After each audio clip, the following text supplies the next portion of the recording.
When did you guys know you guys kind of have it for voiceovers besides acting?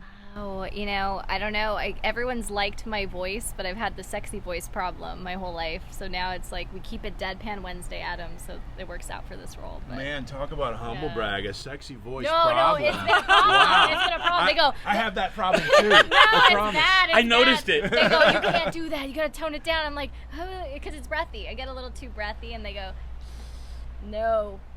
You gotta tone it down. I had a theater background, and we did a lot of dialect and voice training in college, and I just went with it. And when I had an opportunity to audition for an anime show, like 25 plus years ago, that's when I started doing this, and so I've just been doing it ever since. Yeah, I think Jason reminds me that I have a voice. He's a big advocate of my voice talent, but I'm on camera a lot, and it's.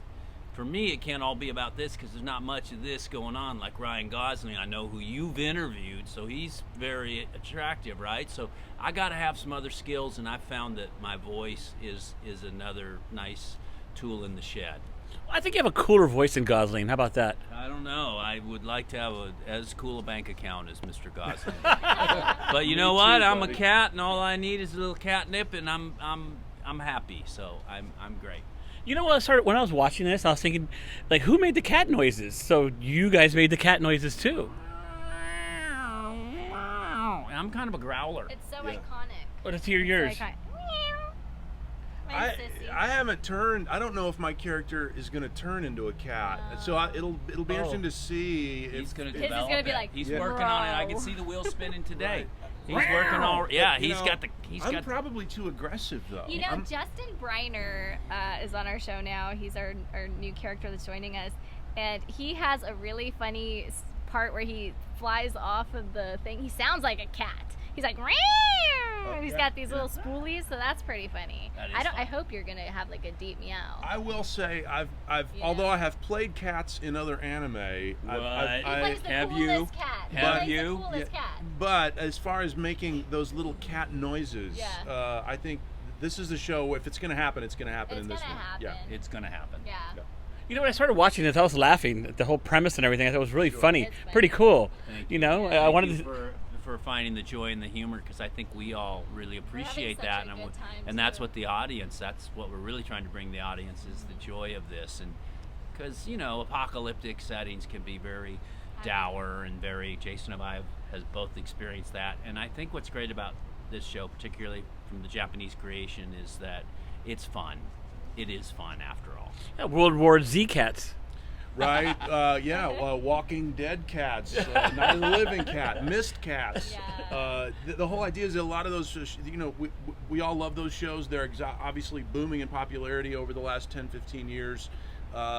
This show kind of has fun with that. It's a bit of a spoof of that. Has fun with the concept, but doesn't take itself too seriously. Although the characters themselves take the situation really very serious. We're so serious all the time, but we're saying the funniest things. And I'm always yelling at him. I lift him at one point, and I'm screaming and going full Super Saiyan, so it's hilarious. How do you tell your friends, hey, I'm in this series, Night of the Living Cat, cat? It's so how do you explain, like, hey, I'm in this, how do you explain it? It's very hard to explain. I always go, hey guys, I'm in this show. It's about cats. It's a zombie type of horror anime, but if the cat touches you, you turn into a cat, and they always go, what is that about? And then they watch it, go, that was the coolest thing I've ever seen. Right? It's hard to explain because there's so much going on. You know what I say? Really fun. 2 words. Maybe it's actually 1 word. I just say Crunchyroll. I literally say that, and any association that I have with Crunchyroll immediately perks everyone's ears and gets their excitement up. So. Same with me. When I got the email, I even wore orange tennis shoes that you guys can't see to represent, but they made me take them off. So why should we watch Night of the Living Cat? Because it's a fun, wild, exciting show with a lot of heavy metal music, and it's got a lot of heart, and his character's got some really cool scenes in it, and he's the star. It's this guy. Awesome. What made you say yes about taking this part? Well, Jeremy Inman, who's a guy that I've known for a few years, director at Crunchyroll, was telling me about the show. He was interested in the fact that I had participated in The Walking Dead in the past. It was on for 4 seasons. And he was like, I've got this show. It's kind of a horror zombie show, but it's ridiculous and it's about cats.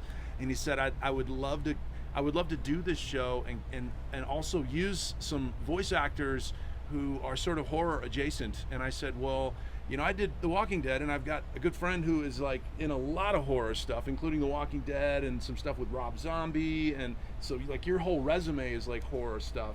And I just thought it sounded like a fun opportunity to also work with some new voice talent, but also it's ridiculous. And I love the ridiculous premise and yet how seriously the show takes itself in a certain way, right? Yeah, I mean, just you said it right there. My brother, Jason Douglas, called and said, hey, I want to do this show. And he's got impeccable taste. He's one of the premier voice talents in the game. He's great on camera talent. And I said, if you're doing it, I'm doing it.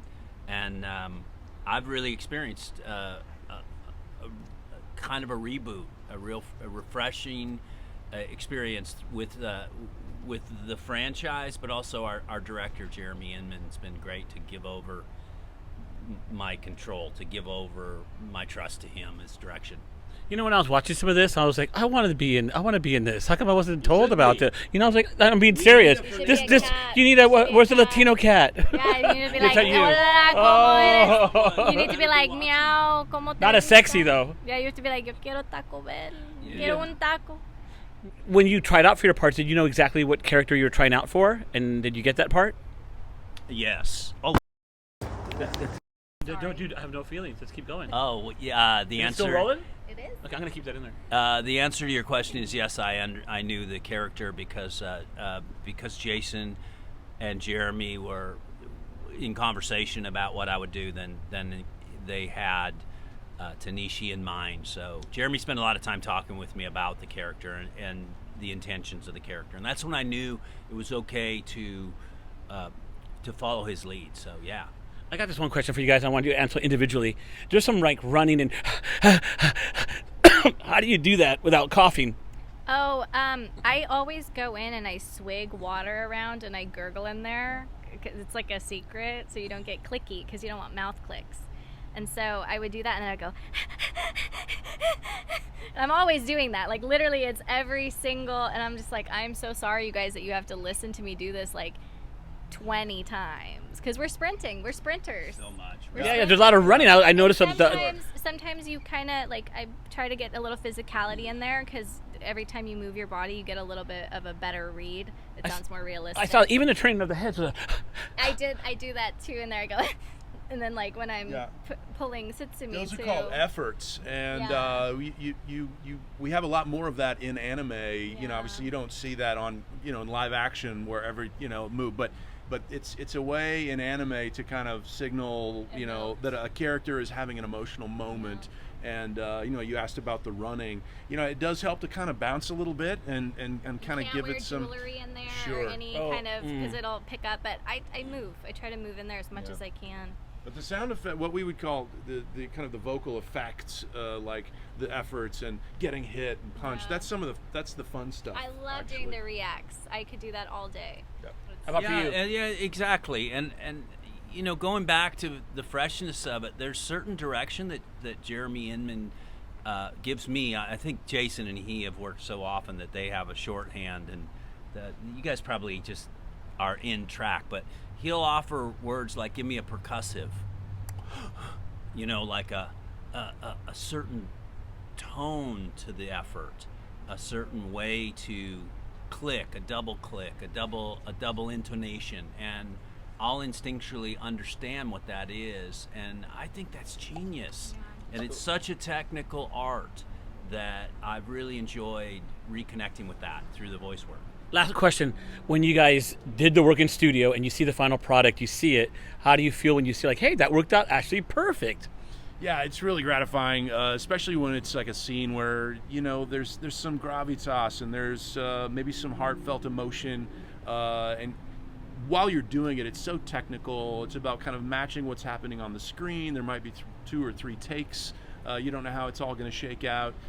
So, yeah, it's a lot of fun actually to watch to watch our performances. For me, at least, some people don't like to watch themselves or hear themselves, but I think it's fun. It's kind of a payoff. You think we're good? The engineers that build this, and they're amazing, and and the speed, and efficiency at Crunchyroll. It's I mean, it's shocking to me. Our engineers here too, setting up the whole thing, because sometimes we do it remote, but no, it's cool to be able to be in there, and you may hear it sounds different when you're in the booth, and then to finally hear it all mixed together, it sounds better, because sometimes as an actor you go, oh, I could have done that better, I could have changed that, I shouldn't have done that, but you got to trust your director, so we always do, and then it turns out really nice in the end. It sounds great. You get to Henri close it out. Where are we at? What we're doing, and say goodbye. Yeah, watch Night of the Living Cat. It's out on Crunchyroll now. Every Sunday at 12:30 p.m. Pacific Standard Time. Yeah, currently airing weekly. On So